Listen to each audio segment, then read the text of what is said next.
Good evening. This is Erin O'Toole, leader of Canada's Conservatives. I'm so pleased to welcome you to our telephone town hall in beautiful British Columbia this evening. We're also live on Facebook and YouTube. Tonight, we're talking with people across British Columbia about the path to recovery and how Canada's Conservatives have a plan to secure the future. You'll have the chance to ask me any question about this election and any question about Canada's recovery plan, our plan to get our economy back on track. If you have a question for me, please press *3 on your phone now. Or if you're watching on Facebook or YouTube, use the comments to ask your question. I want to be clear about this right off the start. We should not be having an election in the middle of a pandemic. Rather than focusing on an election right now, a true leader would be thinking about how to meet the threat of the Delta-driven fourth wave, how to partner with British Columbia to fight the wildfires that raged across the province several weeks ago when Mr. Trudeau caused this election. Also, how we can tackle the skyrocketing cost of living for so many Canadian families, including those in British Columbia. 4 weeks ago, Justin Trudeau once again broke a promise to Canadians, his promise not to call an election during the pandemic. He's now actually asking Canadians to give him a majority for breaking his own promise.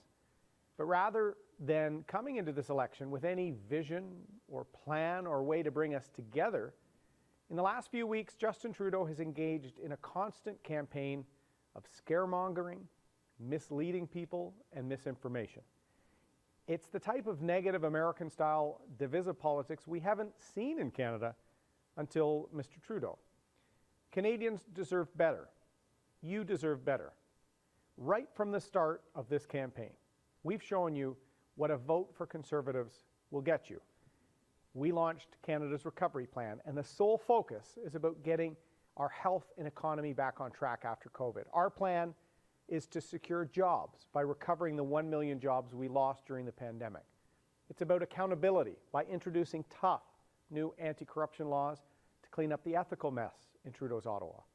It's about mental health by helping people with the opioid epidemic, with rising rates of youth depression.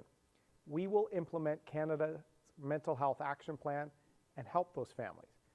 It's about the country building up our capacity to respond to future pandemic and threats. And finally, it's about the economy by balancing the federal budget over the next decade, because it's not fair to burden our children and grandchildren with Justin Trudeau's reckless debts. Canada's Recovery Plan includes a detailed plan to protect British Columbia's beautiful environment, a plan that will empower Canadians to make greener choices and reduce emissions while growing jobs and the economy. Canada's Conservatives will secure the future of communities across British Columbia, and I'm really looking forward to taking your questions tonight. Remember, press *3 now if you have a question to speak to me, leader of the Canada's Conservatives, Erin O'Toole, or use the comments in Facebook or YouTube to ask a question there. I'm very fortunate to have as our moderator for this telephone town hall tonight our Conservative candidate in nearby Leeds-Grenville-Thousand Islands and Rideau Lakes, our Shadow Minister for Ethics, which means he's been very busy under Justin Trudeau's ethical scandal-plagued government, Michael Barrett. Take it away, Michael. Erin, it's so great to join you this evening, and I'm so excited to be a candidate running under Canada's Recovery Plan. I'm proud to be part of this team, and this recovery plan is going to do so much right across the country, of course, in British Columbia as well. Folks, Erin O'Toole is the leader that Canada needs. Raised in Bowmanville, Ontario, with middle-class values of hard work and helping your neighbor. Before his career in politics, he served our country in the Royal Canadian Air Force, training in Chilliwack and later on in Comox. With Canada's Recovery Plan, Erin O'Toole will stand up for the people of British Columbia and fight for Canadians everywhere. So the telephone town hall is about to start, so please press *3. If you're watching on Facebook, you can comment below and you can ask Erin a question. Again, if you have a question for Erin O'Toole, press *3 now if you're listening over the phone. So let's start with a question from Brandon, who wants to know what our plan is on jobs. So Brandon, please go ahead with your question for Erin O'Toole. Hi, Brandon. Hello. Do you have a question for me? Hello. Hi, is this Brandon? Yes, this is Brandon. Hi, go ahead. It's Erin O'Toole. Do you have a question for me on our telephone town hall tonight? Yes, I do, Mr. O'Toole. Yes. Well, go ahead. Okay. Yeah. So I just had one question, Mr. Erin. So because of the pandemic, we've experienced for all of Canada. I just had to ask one question about how would you help many of the Canadians that lost the jobs? How could we maybe build to have more job opportunities for all the, let's say, Generation Zs and the millennials that are still looking for jobs? How could we build a better Canada by increasing the jobs? Yeah. Well, Brandon, that's a great question. And in fact, one of the biggest challenges coming out of COVID-19 has been some people that have been out of work for some time. So Canada's recovery plan has what's called our Jobs Boost program. This is going to be a way where we're working with employers and we're incentivizing them to hire new employees. So we're going to pay 25% of the costs of a hiring of a new employee for these businesses. But if they hire someone who's been out of work for 10 months or more, that will go up to 50%. So we're actually encouraging employers to hire people that have been out of work longer. And why is that important, Brandon? Because we know from studies that the longer you're unemployed, some employers won't pick up that person. They'll hire someone else. So we're actually going to give a positive incentive to actually help some of that chronic underemployed. And as we also grow the economy and get these businesses back on track, there will be more jobs and opportunity, and that will put upward pressure on wages. On top of that, Brandon, for working Canadians in the lower income levels, we're going to double the Canada Workers Benefit. And what that means is it will amount to a $1 per hour raise for those people. It's going to be that much of a boost by doubling the benefit to make sure that people are always getting ahead while working. We need to change from an approach of people not working, which is Mr. Trudeau just constantly extending the CERB and seeing job opportunities for some people not being filled, seeing businesses struggle. We need to make sure we focus on getting people work, and people that have been chronically unemployed, we're going to help them with our Jobs Boost program. Our goal, the first pillar of our plan, 1 million jobs in 1 year. We want people to do well. We want to tackle the cost of living crisis, and Brandon will work relentlessly for jobs and opportunity for all Canadians. Ladies and gentlemen, if you're just joining us, you're listening to a live telephone town hall where Erin O'Toole will take your questions. You just need to press *3 on your phone to ask Erin O'Toole, the Leader of Canada's Conservatives, a question.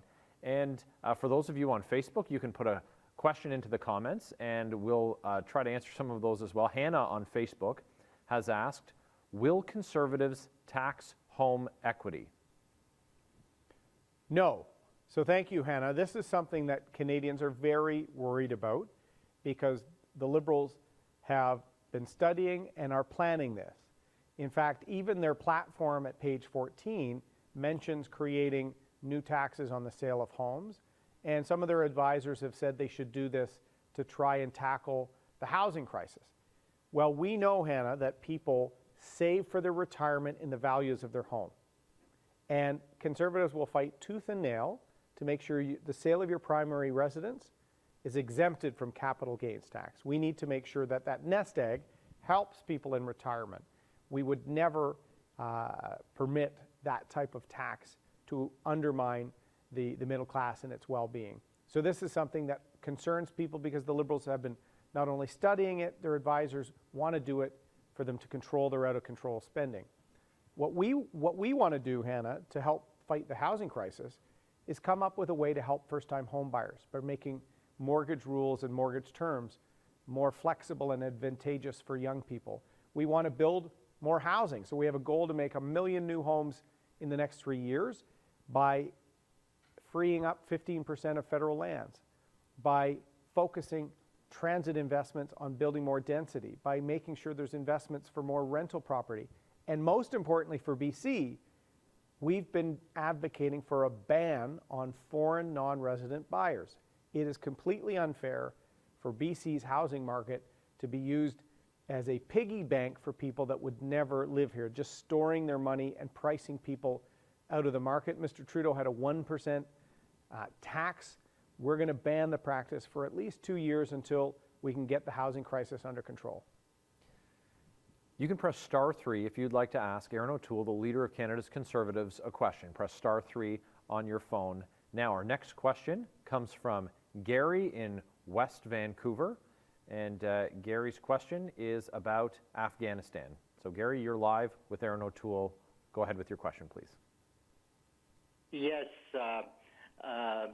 My question is, why did it take the federal government months to decide to take all the helpers and the support we had in Afghanistan? It took them so long to take out, and many are still stuck there. What I'm really disgusted is that the government, the ex-soldiers from Afghanistan had to push the government to get airplanes to Afghanistan to get these people out. Why did it take so long? Thank you for the question, Gary. This is a failure of leadership by Justin Trudeau, pure and simple. He was warned for years that there were some translators and contractors at risk in Afghanistan that we needed to get out. Veterans, nonprofit groups, myself, been advocating as a veteran myself for many years to get some of these translators and other people out of Afghanistan. And Mr. Trudeau had 6 months since the US president said they were withdrawing.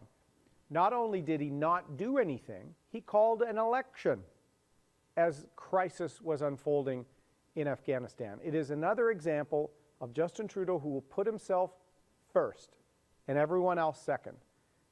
There's no reason for this election. He should have been doing his job and he failed. He abandoned people there. I would never do that. In fact, I was in Vancouver over the weekend and met a veteran friend of mine, Tim, from the Vancouver area, who's worked with other veterans to raise funds and to actually do the job Mr. Trudeau should have been doing. It's another failure for Harjit Sajjan, the worst defense minister our country has ever had, someone who's been caught lying and misleading Canadians time after time after time. Canadians deserve change. We need a government that leads, a government that's ethical. That's what Canada's Conservatives will deliver. You're listening to a live telephone town hall conversation with the Leader of Canada's Conservatives, Erin O'Toole. Erin will take your questions live. Just press *3 to ask your question of Erin O'Toole. And our next question, Erin, comes from Roma in Port Coquitlam, and a question about health care. Roma, please go ahead with your question. You're live now. I wanted to know if you're going to replace what we have as a healthcare system now with a 2-tier health system. No. And in fact, Mr. Trudeau was caught publicly misleading people on this, not just by journalists and by us. Twitter declared what the Liberal government was doing as manipulating video and misleading people. The first time we've seen that in a Canadian federal election. Roma, here is what I've promised. Canada's Recovery Plan, you maybe can't see it on the telephone town hall, but you can hear it. It's our large plan that I launched on the first full day of this campaign. And I'm committing to the largest investment in our public health system in a generation, up to $60 billion over the next 10 years to make sure that the provinces can rebuild the front lines, help provide relief for nurses and doctors, and to fix the gaps in our system. We have additional money to help renovate long-term care and additional money for addiction and mental health. So Rama, I'm very proud of our public and universal system. And only Canada's Conservatives have a plan to make sure that we can make it better and improve it with steady, predictable funding over the next decade. And it's been very disappointing to see Mr. Trudeau call an election during a pandemic and then each week mislead people, misrepresent people. That's not leadership. And in Coquitlam, Port Coquitlam, we've got a great candidate, someone who's worked with small businesses, a real leader, in Katarina Anastiadis. She will be a great member of Parliament, and I hope she can earn your trust. If you want to ask Erin O'Toole a question, press *3 on your phone now. I have a quick question for you. If you're going to be voting Conservative in this coming election, you can press 1. If you're voting for one of the other parties, press 2. And if you're still undecided, please press 3. And so that's, if you want to ask a question to us, you press *3, and Erin will take your question live. Now, Marion has a question for us, and it's about ethics. And so I'll try and hold back and let the Leader of Canada's Conservatives take the tough ethics question. Marion, you're live with Erin O'Toole. Hi, Erin. I'm just wondering why you're not bringing up more of the ethics shortfalls, or whatever you want to call them, that Trudeau has done over the past 6 years. Nobody seems to make him accountable or able to make him accountable for all the shenanigans that he's pulled and the crap that he's feeding the Canadian people. Well, Marion, good point. We do have a government that is constantly in scandal investigation, constantly covering things up. I find it's the most corrupt and cover-up prone government we've ever seen. The Prime Minister himself, the subject of 3 ethical investigations on his own conduct. So I am bringing it up. I'm bringing it up a lot this week because we really need to show Mr. Trudeau should not be rewarded for calling an election in a pandemic, letting BC down with forest fires, letting down Canadians in this pandemic, misleading people, and that culture of entitlement and corruption we've seen with him. It's also why, Marion, in Canada's recovery plan, the second pillar of our plan is to clean up the mess in Ottawa. We're going to have more transparency. We're going to have more accountability. Mr. Trudeau hasn't faced large penalties for breaking the ethics laws. He should, especially for repeat offenses. So we're going to make sure we have an ethical team focused on your well-being. We need to restore the trust of Canadians in the Prime Minister's office, in the Canadian Armed Forces. It's been very, very disappointing to see the Trudeau government refusing to release information on the Winnipeg lab and the Chinese scientists. 3 years, a cover-up of sexual misconduct allegations, the Mark Norman scandal, the SNC-Lavalin scandal, Jody Wilson-Raybould revealing she was pressured to lie by Prime Minister Trudeau. This is a Prime Minister who's broken the trust of the country, and we need change. Canada's Conservatives are that change. If you want to ask Erin O'Toole a question, you can press *3 now. Folks, if you're just joining us on this call, Erin O'Toole, Leader of Canada's Conservatives, is taking your questions live. You press *3 and we'll take your question. Our next question comes from Vancouver Island, and Marjorie has a question about affordable housing. Marjorie, please go ahead. Thank you. My question is, will you be setting monies aside for housing for people who will not be able to buy their own homes, but will be made available to provide affordable housing by societies or cooperatives or that sort of thing? Thank you, Marjorie, for the question. And the housing crisis, as part of the whole affordability crisis, is one of the top issues facing the country, particularly facing BC, the Lower Mainland, Vancouver Island. It's unbelievable. First-time home buyers are starting to give up, and seniors that are often trying to downsize can't even do that without losing all of the equity for their retirement. So we need to tackle the housing crisis. All 3 levels of government have a role here: municipalities, which approve building and these sorts of things, the provinces that govern them, and the federal government. So in our plan, we've launched a very ambitious set of policies.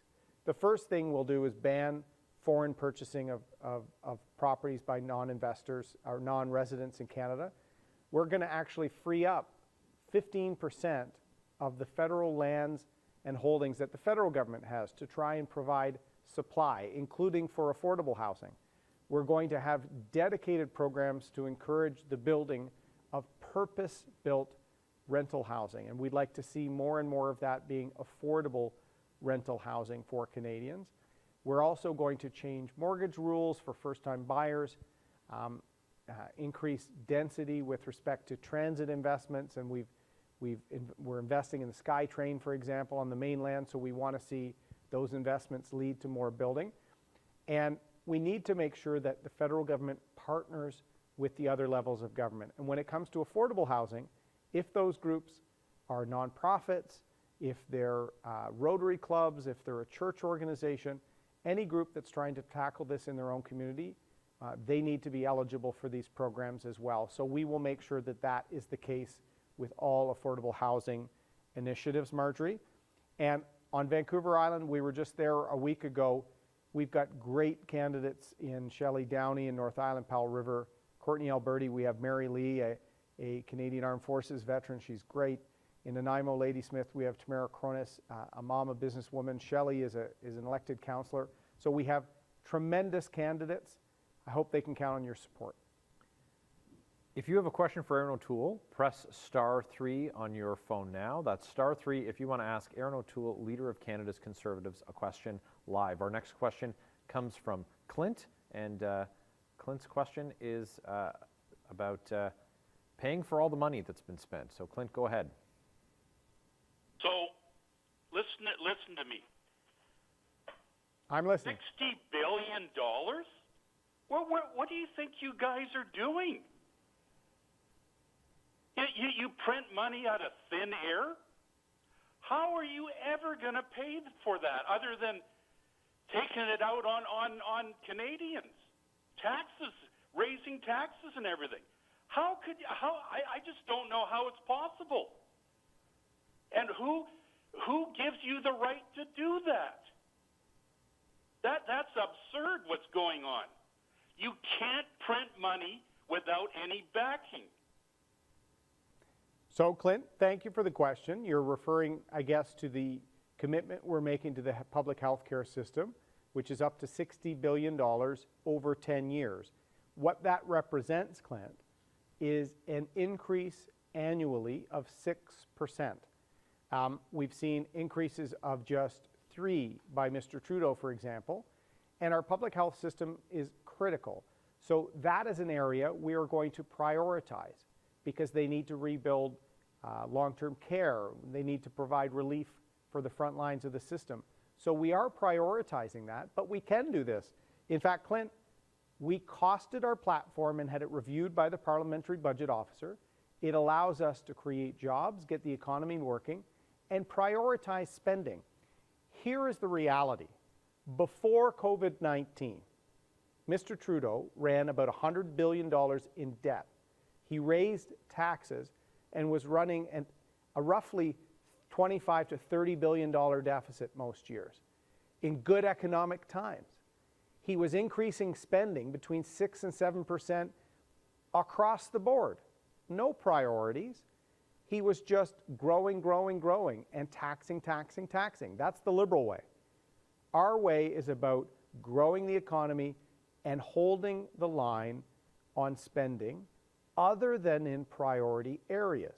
So what we've done in the next couple of years, we need to see our economy rebound, Clint, so that people can get back to work, so that they can get off of programs of reliance and create jobs and opportunity. That's why in the next couple of years, we've got investments to save small business, to save main streets, to get them back on their feet. We're in favor of natural resources jobs. We will get a softwood lumber deal for British Columbia. 7 mills have closed under Mr. Trudeau's watch in the last few years. He failed the aluminum workers in Kitimat, BC. We will fight for them. We will take back some jobs that have gone to China, for example, because of the unfair approach to global trade. We will use tariffs and sanctions if we need to, in some cases with respect to communist China. So we have a very ambitious plan to grow the economy, and healthcare is one of our priorities, Clint. We've costed our approach so that we can make sure that over the decade we get back to balance while we're prioritizing areas that are important. Not growing government massively across the board, not doing these expenditures of hundreds of billions of dollars of deficit year after year as Mr. Trudeau is. So our plan is very prudent. My time, 10 years in the private sector, working with businesses, working on creating jobs and opportunity. I know we can deliver, and we want to keep taxes low. Only the Conservatives will keep taxes low and balance the budget. The other parties are out of control and will lead to more inflation. So I hope we can earn your support. If you're just joining our call, you're listening to Erin O'Toole, Leader of Canada's Conservatives, take your questions live.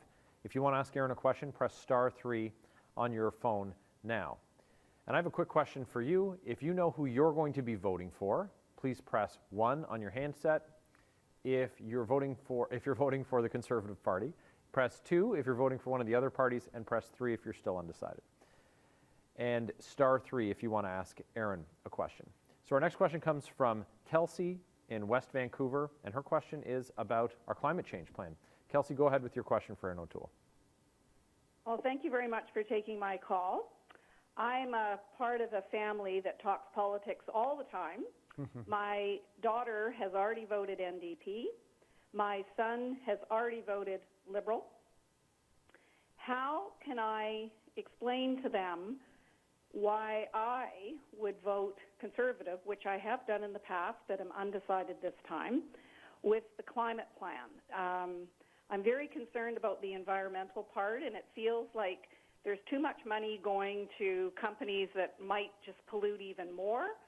And, there feels like you're a party that says climate change is not man-made, which I happen to believe that it is. So can you help me have a better discussion with my kids to say why would I vote Conservative? Well, thanks for the opportunity, Kelsey. I love calls like this in these telephone town halls because we do need to restore some trust on this issue with Canadians. Climate change is a risk to our country and our world. Man-made climate change is something we have to tackle. It is real. It is an important issue that I talk to my 15-year-old daughter about all the time. So to win back some of the trust, we launched our plan in April. It's a comprehensive plan that prices carbon, that will get our emissions down to meet our Paris commitments, but will also make sure we have an economic recovery. Because I want your daughter and son, however they vote, to have jobs and to buy a house in Lower Mainland. Mr. Trudeau and Mr. Singh will make that impossible. They're ruining our economy.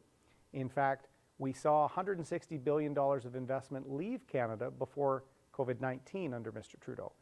So what we have to do is get our emissions down, and our pricing of carbon will allow people to have that price reflected in their low carbon savings account, and the restriction on what to do with that account, if you buy gas and it's in your account, it would be to lower your carbon footprint. We worked with a consultancy firm out of BC to come up with a way that we could meet our emissions targets, meet Paris, but minimize the impact on jobs and investment. Because without a strong economy, we're going to have less prosperity as a country, and we likely won't make our targets. So let's have a strong economy and get emissions down.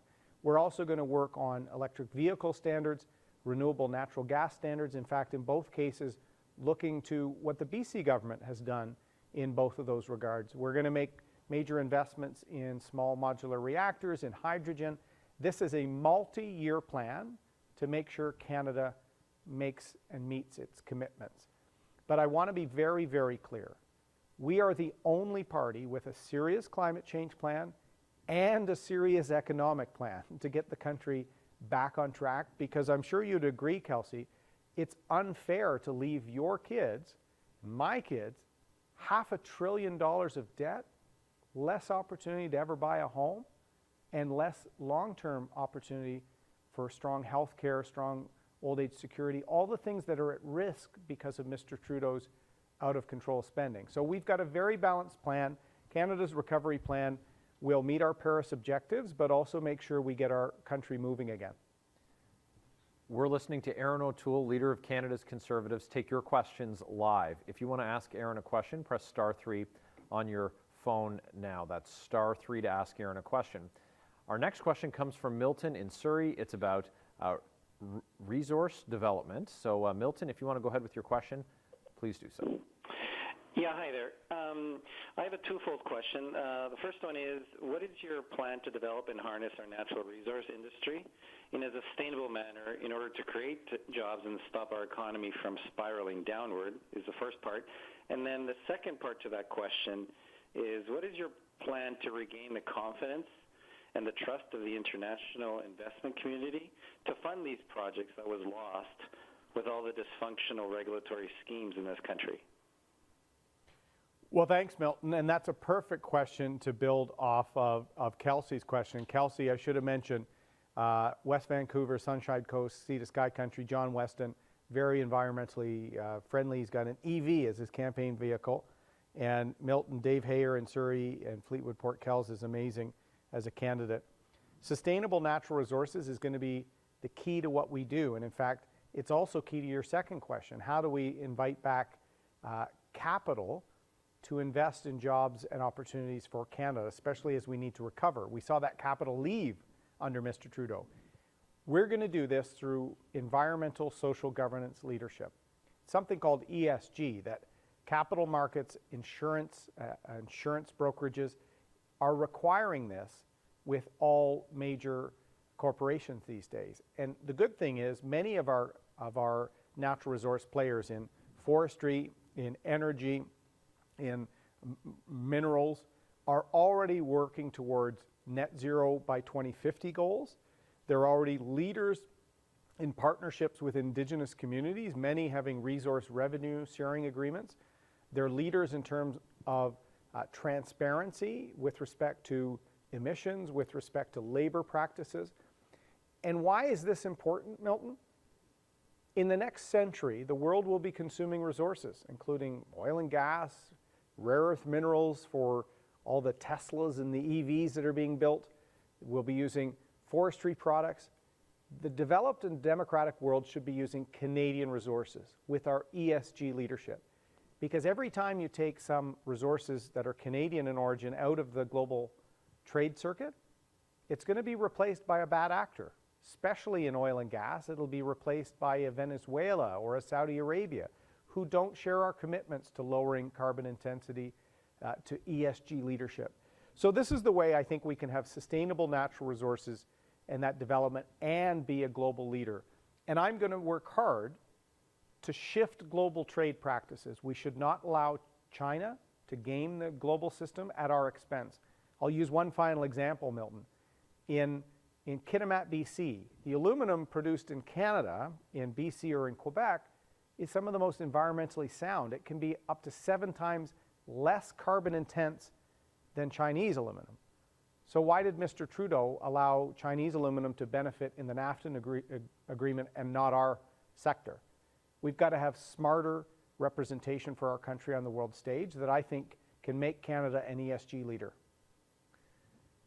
We're taking your questions live on this telephone town hall. You can press *3 to ask Erin a question on the telephone. We're also streaming live on Facebook. If you have a question, you can put it into the comments below. Next question we'll take from Facebook is Caden asks, Mr. O'Toole, I'm a first-time voter, 18. When it comes to government scandals, how would you have been any different? I would not have scandals, Caden. Unlike Mr. Trudeau, I've worked hard for everything I've achieved in my life. And when I joined the military, I went to a school that had as the motto, truth, duty, valor. I consider a sign of your character how you behave when no one's watching. So I've always tried to work hard, have success, but always give back. And always, when I get into public life, be there for you, for families, for the country. Mr. Trudeau has shown time after time he's there for himself. There's a special set of rules for SNC-Lavalin, for the We Charity. Anyone that's a friend of Mr. Trudeau, on his private island holiday, his first ethical law-breaking episode, he took the president of the Liberal Party. He took a lot of friends. You know, this is all about them. He broke the laws. and there were no consequences. So we're going to change that. And all I can do is ask you to judge me from my record. Kid from the suburbs, joined the military. My wife helped put me through law school. I went to the private sector, always gave back to causes. And then in public life, no one knew me when I was first elected. My first seat was in the back by the curtains, and I worked my way up based on my work ethic, my ability to bring people together, and my ethics.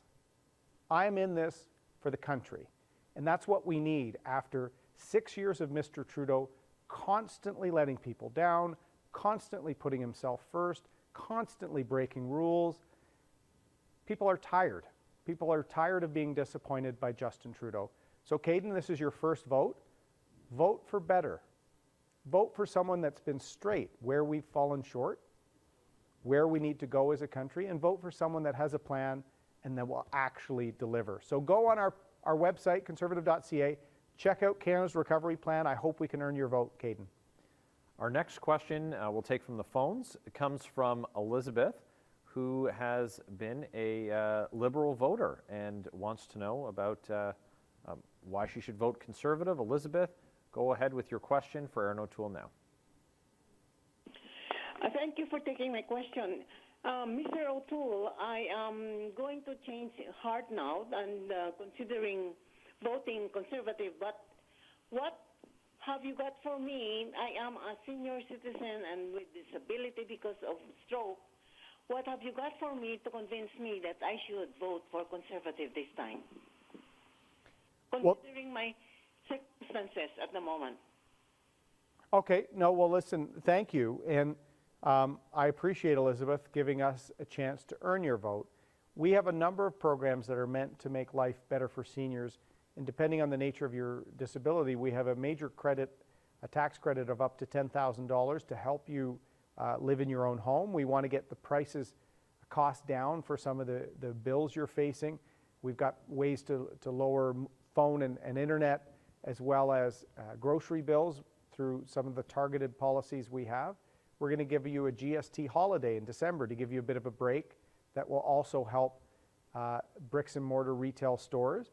And in terms of breaking down barriers and helping Canadians with disabilities, our plan actually doubles the disability benefit in the Canada Workers Benefit. We're going to expand eligibility for the disability tax credit.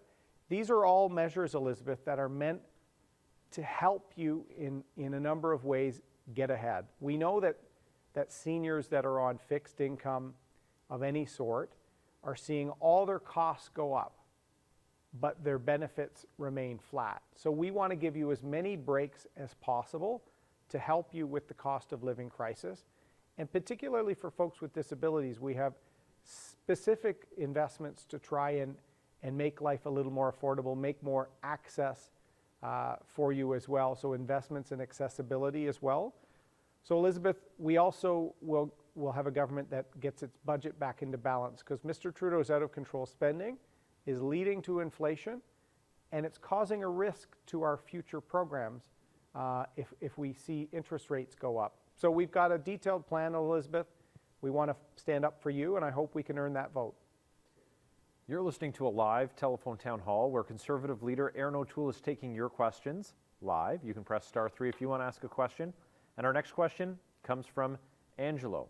And Angelo's question is about our political system. Angelo, please go ahead. You're live with Erin now. Thank you. I'm just wondering if we can lessen the bashing and all this two-party downgrading, because we might end up like our neighbor, the United States. Let's just lead and show the people what we can do without mentioning any defects from the other side. And then we will probably, by doing so, live peacefully. That's a great suggestion, Angelo. And That is the type of campaign that we have tried to run from day one. And in fact, you can't see what I'm holding up here, but you can maybe hear it when I drop it on the table. That's our Canada's recovery plan. So I've been leader a year. It's been a pandemic. I haven't been able to get out to meet people, but we took the year to work with people across the country to come up with a plan to help our country get back on its feet from a health and from an economic standpoint. And on the first full day of the campaign, I launched this plan. And every day, I have launched one of the pillars of the plan. Today, I talked about making it easier for people on maternity or parental leave to keep their connection with the workplace. Yesterday in Vancouver, we announced a policy with respect to people that lose a child at birth or lose an infant, giving them more benefits. We have, every day of this campaign, tried to say how we can make the country better, how we can tackle the economic challenges, how we can work on mental health, how we can work on addiction. I talk about how proud I am of the country and how I think our better days are ahead of us. Angelo, it sounds like you might have moved and immigrated to Canada within your lifetime. What an awesome country we are, that we've had millions of people come here, have success, and make our country better as a result. I wish I could say the same about Mr. Trudeau. It's been disappointing to see him almost every day misrepresent me. My record is quite clear. If he wants to have a debate on the ideas, I would welcome that any day of the week. He talks about previous Conservative leaders and then misleads people about me. I think the country deserves better than that. So I agree with you. I was very disappointed when we saw a misleading video put out by the Liberals on my healthcare position. We're trying to run a positive campaign, and I want people to know I'm an ethical leader, as per Caden's question, that has put my plan out before Canadians, and I also talk about how proud I am of this country. We need to make it better, and we need a Prime Minister that is focused on that. Mr. Trudeau has no plan. We have a very detailed plan, Angelo, and I hope we can earn your trust based on what we're putting forward to make this country even better. Folks, you're listening to Erin O'Toole take your questions live, and we'll get back to another question with Erin in just a quick second. But if you'd like to share with us how you're going to be voting in this election, if you're voting Conservative, you can press 1 on your phone now. If you're voting for one of the other parties, you can press 2. And if you're still undecided, you can press 3.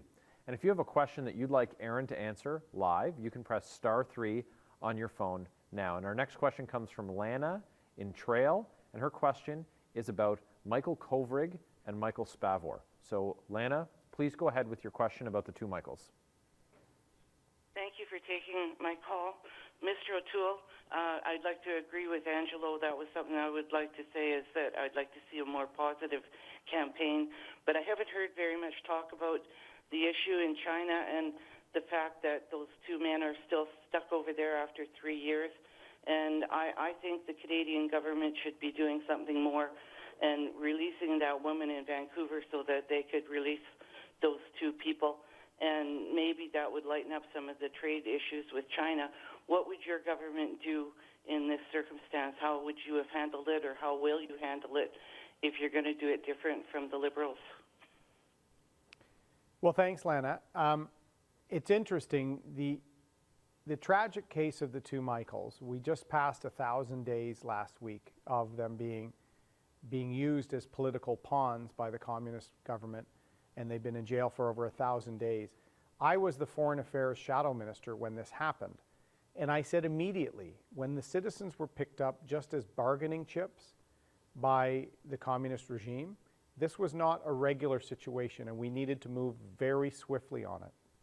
Mr. Trudeau suggested it was a regular consular affair, that it didn't deserve special treatment. That led to a series of missteps. We had no ambassador in China for almost a year because Mr. Trudeau's former Liberal minister was saying different things to different people and had to resign or was fired, we're not sure. So can you imagine, we're in this biggest diplomatic dispute really in our modern history, and we have no Canadian representative on the ground in Beijing. It's been mishandled from the start because Mr. Trudeau has been completely out of step on China from the start. He said it was a country he most admired because the dictatorship gets things done.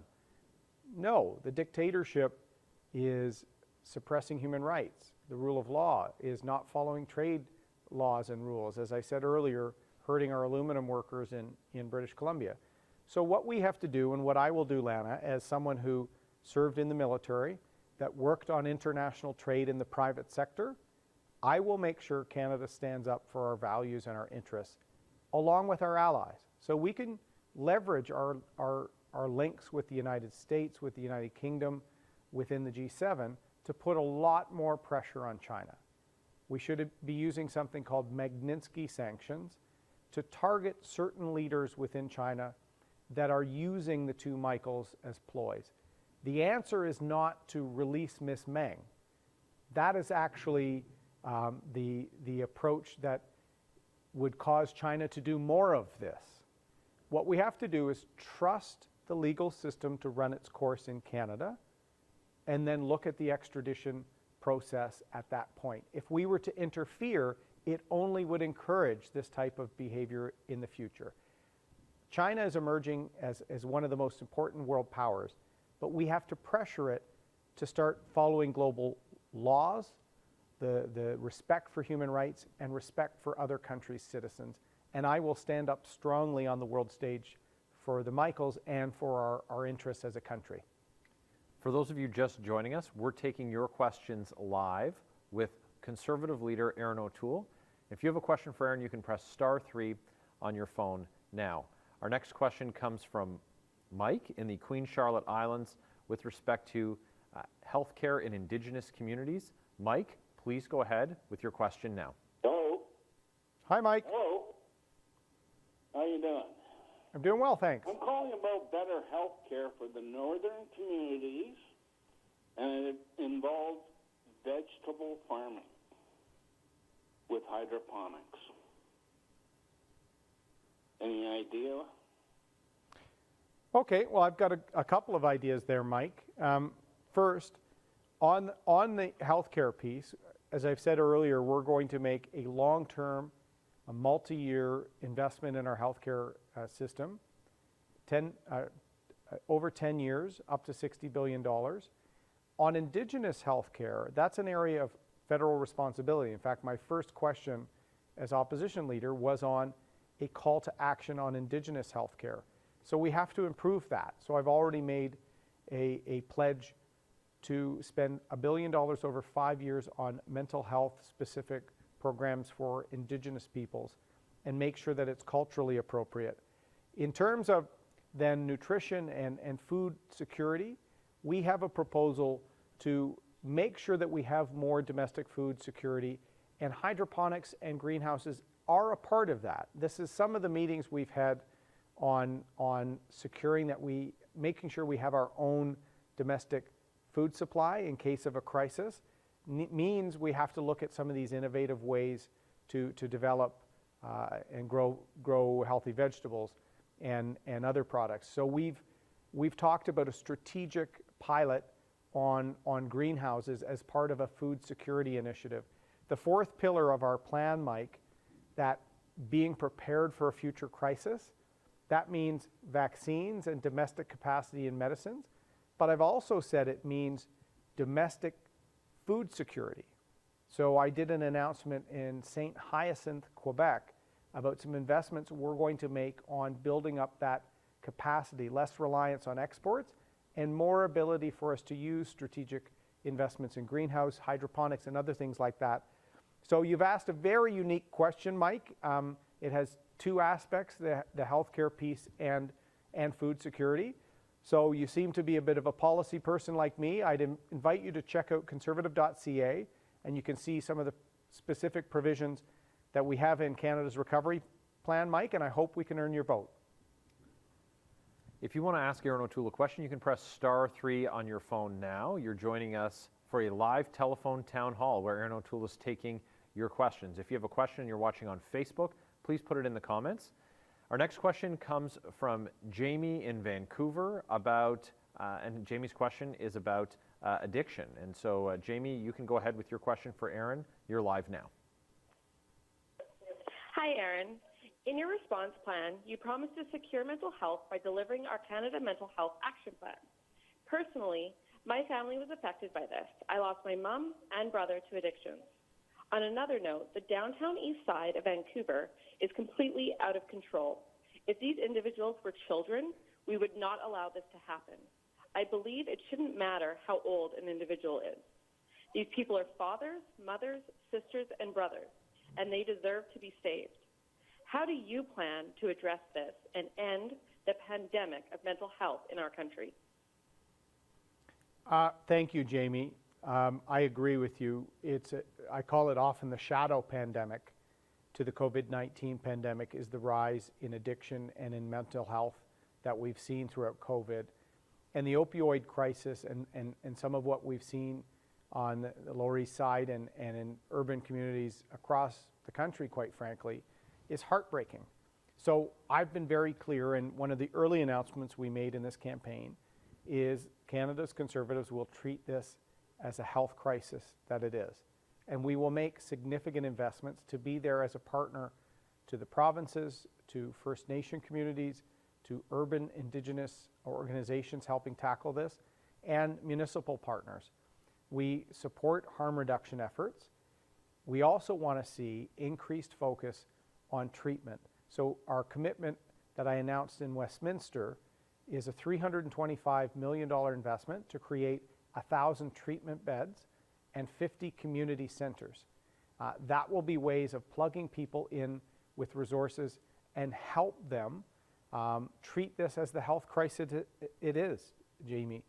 In addition to that, I announced $1 billion over 5 years for specific mental health and addiction measures for Indigenous peoples, both on and off reserve, that we want to make sure we work with knowledge keepers to make sure it's culturally appropriate and effective. Because if it isn't, you'll spend the money and you won't help people. We want to make sure it has the impact. And thank you for sharing your own story, Jamie. You know, so many families have been touched by this. I've said this story a few times. The Globe and Mail, in the midst of the pandemic, ran a front page with photos of people that had died from opioid overdose in the previous year within COVID. And it was heartbreaking to see how many young people, including some young people, I remember there was a young boy from Victoria who only looked a few years older than my daughter, who's 15. We had a family discussion based on those photos. Because you're right, they deserve to be saved. We have to do whatever we can to try. And we're branching out with some policies that are new for the Conservative Party. But I'll tell you, this is something that unites all of us because we want to save and we want to provide treatment options. We want to reduce harm and treat this as the mental health and the addiction crisis that it is. So Jamie, you have my commitment on that. It's in our recovery plan, and we don't want to see any more mothers, brothers, sisters, fathers, friends lost. So we'll do our best to play our part. We're going to get back to taking your questions live for Conservative leader Erin O'Toole. And if you want to ask Erin a question, you can press *3. I'm going to ask our quick question of you again, and that's to let us know how you plan to vote. If you plan to vote Conservative, please press 1. If you're voting for one of the other parties, please press 2. And if you're unsure, you can press 3. And the next question we're going to take comes from Lorraine, and it's about inflation. Lorraine, please go ahead. You're live with Erin O'Toole. Thank you for having me on the program. My concern is that the inflation of all our basic goods, groceries, healthy foods to eat is going to be doubling at least what it is now, and there seems to be no relief, and people on fixed incomes are going to have a very hard time getting the foods to keep them healthy. And if they are on a specialized diet, that may have to fall to the wayside. And I'm just wondering if you have any ideas how to counteract this inflation. Thank you. Well, thank you for the thoughtful question, Lorraine. And this is something, as I've said, we hear all across the country. There's a cost of living crisis being fueled by inflation. So we have a shrinking economy, we have raising prices, and we have inflation at the highest point in a few decades. So we have to do something because seniors on fixed income, families that are seeing salaries be flat, they're getting squeezed. And gas, groceries, everyday items are part of it. So in Canada's recovery plan, we have a plan to tackle that. First, we need to have a plan to get back to fiscal balance over the course of the next decade. So we want to help people. We want to make some investments in our economy and in our wellness as a country, but we do have a plan to get our finances in order because inflation can lead to interest rate increases. They're on the horizon, and very soon we're paying for debt servicing and we're not helping people. So we need to have a prudent approach in a fair way to get our finances in order. We also have a plan to try and get downward pressure on groceries. We're going to raise fines dramatically for price fixing. There was a case of price fixing on bread a few years ago because we only have a few large grocery players that have a big space, and we need to make sure that there is zero upward collusion on prices. We also support a grocery code of conduct so that we see a much more fair approach to charges and supplier fees and a whole range of things that are causing pressure. We also have a plan through more competition to get bills down for phone and for internet, for example. We want to give people a break in December with the GST holiday in December that would allow people to make some purchases, Christmas and end of year, but it has to be at a bricks and mortar retailer so that we're also making sure that that benefit, that ability for people to save a little bit in their purchases, also has a benefit on our retailers that are suffering. So Lorraine, we want to give you a break. We have a number of measures in Canada's recovery plan focused on that specifically. We also have a number of measures meant to help seniors as well, especially stay in their own home and if they have disabilities and other things to help. But we also have to get our finances in order as a country, because if we see this out of control spending by Mr. Trudeau continue, inflation will get worse and we will see a lot of people being priced out of their lifestyle. So we've got to work hard to make sure that doesn't happen. We're taking your questions live with the Leader of Canada's Conservatives, Erin O'Toole. If you have a question for Erin, you can press *3 on your phone. Our next question comes from Carol, and it has to do with balancing the budget. Carol, please go ahead with your question. You're live now.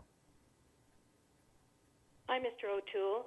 I'm just wondering how you plan on balancing the budget in 10 years, how you chose 10 years, and the significance of 10 years in the life of a young person who is trying to work, live, raise a family, and housing as well.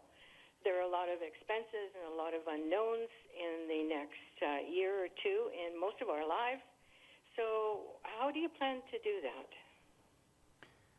Thank you for the question, Carol, and it builds perfectly on what Lorraine just asked about inflation and the negative impacts of runaway spending and really large deficits is we're seeing that one of the things leading to the cost of living crisis. So in Canada's recovery plan, Carol, we came up with an approach to get the country working again, to help some of the highly impacted businesses, especially hospitality, tourism, these sorts of things that are struggling. We want to make sure that there's jobs and opportunity. So we're going to spend some money in the next couple of years to get our economy on a strong footing. Then we're going to prioritize other areas of spending. And I've talked a bit about that tonight, healthcare, some addiction support, and some other specific areas that will get increasing amounts of funding over the next few years. But we will have a disciplined approach to keeping overall spending under control and get it back to balance our budget over the next 10 years. That is a timeline we chose, Carol, to make sure that we got the country well again from an economic and a health standpoint. As I've said, we need we need to help our country through some of the challenges facing through COVID. And we chose 10 years. That allows us to make investments in the next couple of years to help people. It allows us to make that 10-year historic investment in our public health system. But it does mean we have to roll down the emergency spending and programs. We cannot be raising every department of the government and growing by 7% a year, as Mr. Trudeau was. It also means that we need to support our natural resources sector. We need to make sure that the lumber and forestry industry is doing well in BC. It means Albertans and Saskatchewan needs to see a recovery in energy, and we can get emissions down as we do that. We value all jobs in all sectors. We want to see a recovery across the country. That will allow us, with a disciplined approach, to get the budget back to balance. And Carol, what is our track record? The Conservatives, after the global recession of 2009, we had a plan to get back to balance over 5 years. We kept taxes low, and we were disciplined with spending, something Mr. Trudeau cannot do. He ran for office in 2015 saying he would never run a deficit more than $10 billion. That's just one of his dozens of broken promises. Most of his deficits before COVID were in the $25 billion range. He was running huge debts and raising taxes in good times. Now we have almost $500 billion of debt he's put on. So we have to have a prudent plan, and we've chosen 10 years. We've costed it, and we will deliver. We're taking your questions live on the phone for Conservative Leader Erin O'Toole. If you have a question for Erin, you can press *3 now. Press *3 if you want to ask your question to Erin O'Toole. Our next question comes from James in Vancouver Island. And James has a question about commercial fishing. He works as a commercial fisherman. James, please go ahead with your question for Erin. Thanks for taking the call. Yes, I've been in the commercial fishing business on the coast of BC for my entire adult life, and we are facing a real problem with the Liberal government right now and these large-scale marine closures that are going to affect everybody on the coast, coastal communities. We have an economic analysis that figures it's going to be $90 million lost revenue annually to these communities and to the fishing industry. And these are not science-based closures. They're not conservation concerns. These are simply because the federal Liberals want to close and to create marine protected areas on 30% of the coastline. We are very concerned about that and wondering what the Conservative government is going to do to stop this. Yeah, thank you, James. We have seen this as a great example of Ottawa making a policy with no consultation for the communities impacted, no proper consultation from industry groups like the commercial fishermen, no proper consultation with First Nation and Indigenous organizations. And you're right, sometimes it's a number pulled out of thin air that actually is not based on conservation or science. And on the Pacific coast as well, we see our approach being completely out of touch with what the Americans are doing with respect to some of their conservation practices that are working, and we share this resource, as you know, given you work in it. So we have to align many of our conservation measures with the United States wherever possible. We need them to be based on science, not on an Ottawa slogan or some objective of a minister in Ottawa. And we have to make sure coastal communities and Indigenous leaders and First Nations are involved in the discussion. We've seen a real failure by the Liberal government on the fisheries file on both coasts. And I've been very proud of our MPs in BC, and we only have one in Nova Scotia, and he's done more for the Nova Scotia dispute and the issues there than all of the Liberals down there.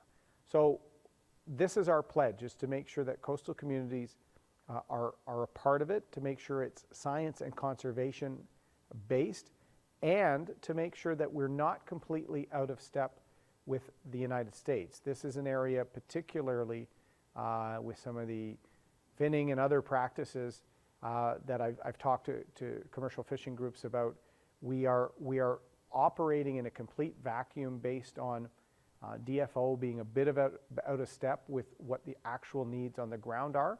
So we need to restore that confidence, and that's what we will pledge to do as a government, is make sure we consult, have it led by science, but also work in collaboration wherever possible with our ally on conserving the stocks.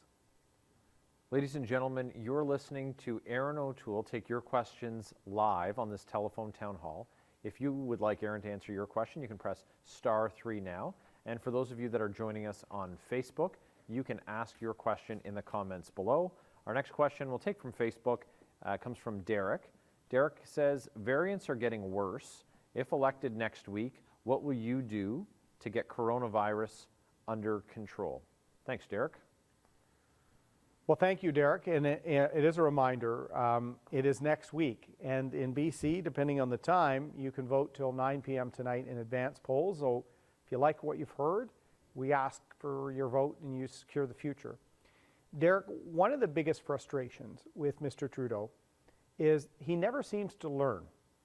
And this is something that if you've worked in business or in the military, as Michael and I have been, or nonprofits, you're always constantly improving. You're trying to learn, lessons learned, we would call it in business, after action report in the military. The first wave of the pandemic should have shown us how border restrictions and tracking spread internationally is critical in a pandemic. Something that Minister Haiju and Mr. Trudeau completely forgot. And they've been controlling borders in pandemic control for centuries.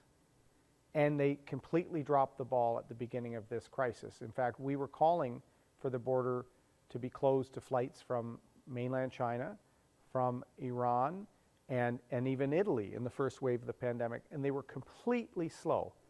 Why am I frustrated, Derek? They were completely slow at the second and third waves of the pandemic with variants of concern. So many people, including Conservative opposition, some premiers, were saying you need to stop flights from specific countries. We had said India, Pakistan, South Africa, and Brazil because there were variants of concern, including the Delta variant. And once again, the Trudeau government was completely slow, and we did not control these variants from entering our country. That was a complete failure. For the second time, the other thing we haven't done properly, even though this was one of Mr. Trudeau's early promises from his doorstep, we remember those press conferences. We tried to work with the government at all stages in this crisis, and we're always frustrated when they wouldn't learn or improve things. Mr. Trudeau said that contact tracing and testing was critical to control the spread of COVID-19. Well, then why were we months late in approving rapid tests, simple diagnostic tests? We still haven't used them in the millions that other countries have used. Other countries have rapid tests in people's homes and businesses. You go and pick it up at the corner store. And we virtually haven't had a proper national deployment of rapid testing and screening, using our border as the first step of very serious rapid testing and screening measures. So that's what I would ensure is in place, Derek. It's something I've been calling for almost a year and a half now. And this is an example of the need for a prime minister who is hands-on, who's going to demand accountability and always be improving so that our country's improving. So our fourth pillar of Canada's recovery plan is to make sure we're ready for a future crisis.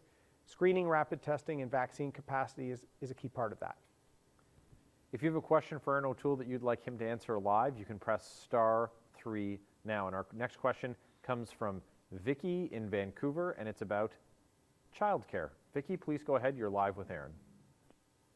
Hi, Erin. First of all, I don't have any kids, so the end of my life is the end of the line.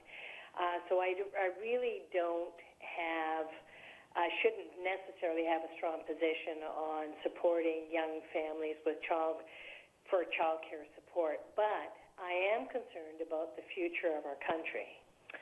And my background is Danish, and in Denmark many years ago, what they did is they realized that they couldn't live on the agricultural land values any longer, that they were running deficits. They can't raise a pig and sell it for a profit.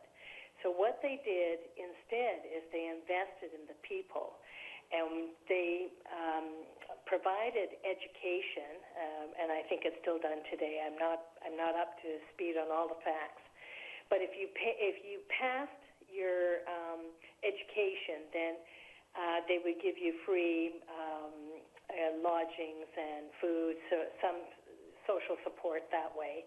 And so I guess my question to you is, my belief is that the only way Canada can really grow is to get smart through technology and, be front runners, not back runners.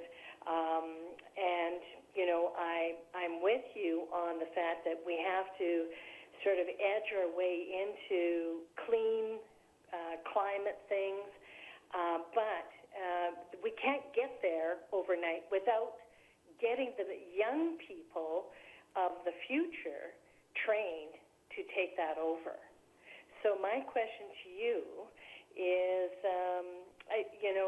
you were talking about tax credits.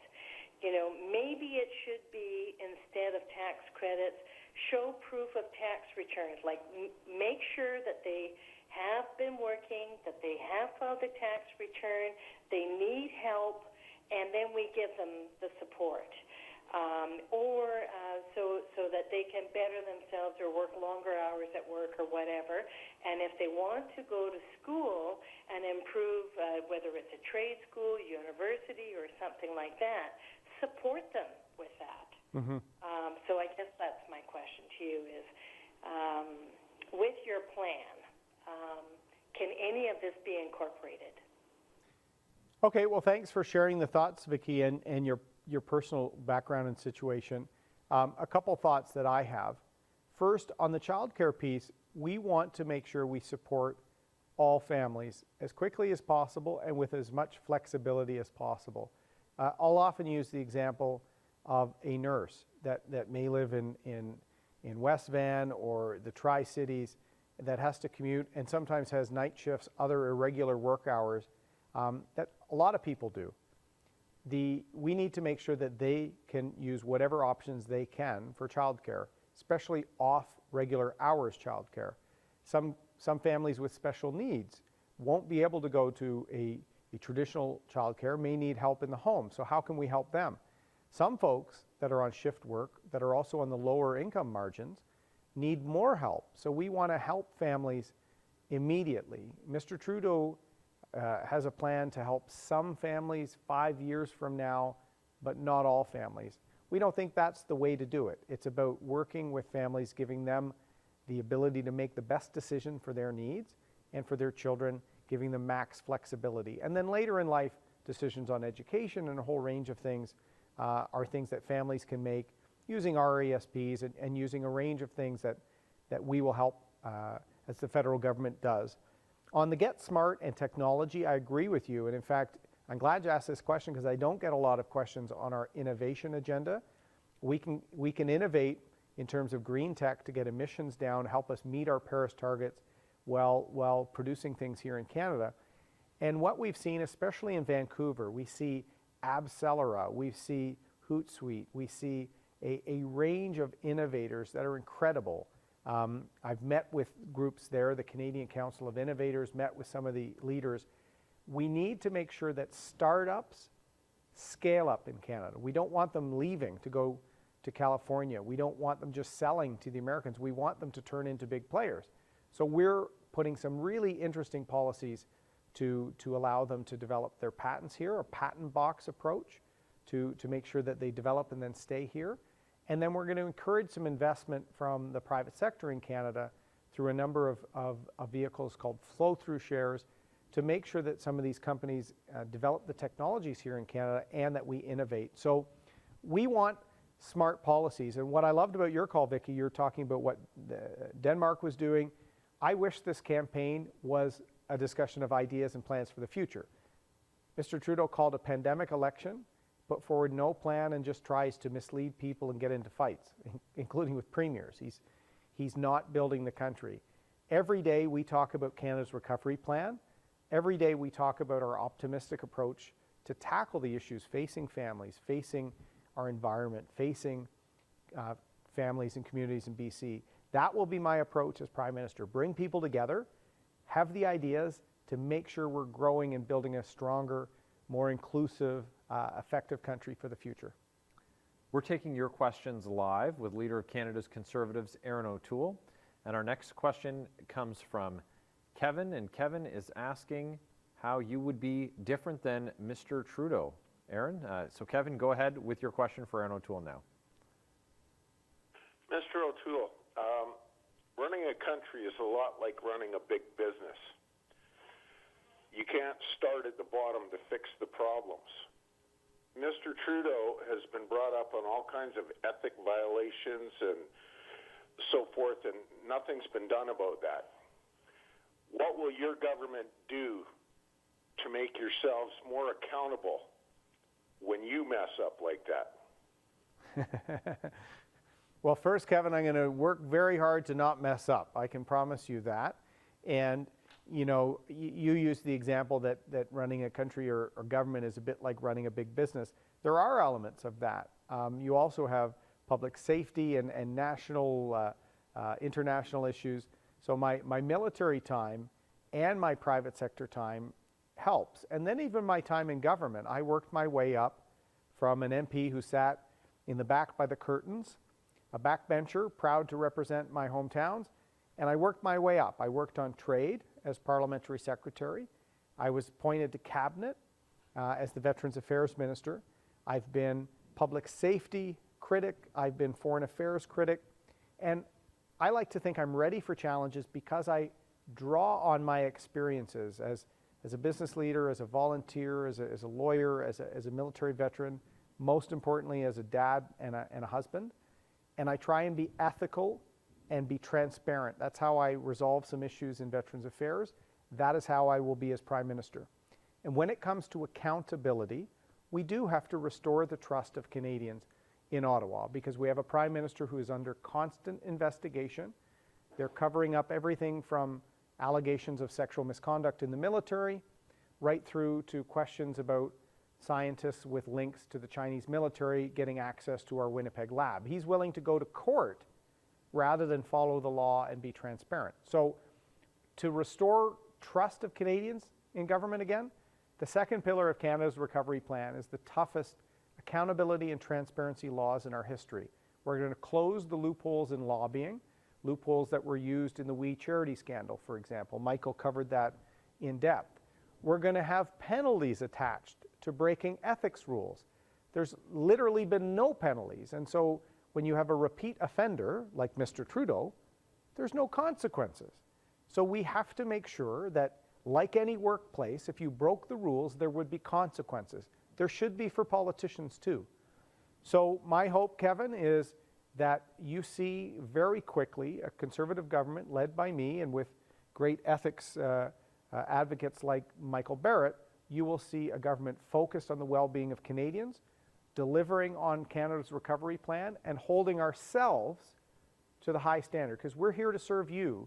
Mr. Trudeau continues to show he's here to serve himself and a small group of interests. That's not what politics is about. Our next question comes from Judy in Penticton, and Judy's question is about opioids. Judy, please go ahead with your question for Erin O'Toole. Hi, Erin. Hi, Judy. I'm well. How are you? Oh, good. I have lots of experiences that are the same as yours. My husband was a veteran for 12 years, worked for the federal government. I have lots of relatives in Bowmanville and around there. Oh, so wow. I have lots of experiences like you. That's amazing. Now I would, isn't it? Yeah. To think I'm here and you're down there, right? And I love Penticton. It's one of the prettiest parts of our country. Helena Conans is our candidate, so hopefully I can see you when I'm up there. But what's your question, Judy? My question is about the opioid crisis. My husband was sober and I for 50 years, and we've had, both of us had the best life. He's gone now, but I want to know what more you're going to do and how the doctors get to know more about this. That would be very good if you could answer me some of that. Well, thank you very much, Judy, and thanks for sharing the experience that you and your husband had. And we have to make sure that we treat addiction as a mental or a health type issue.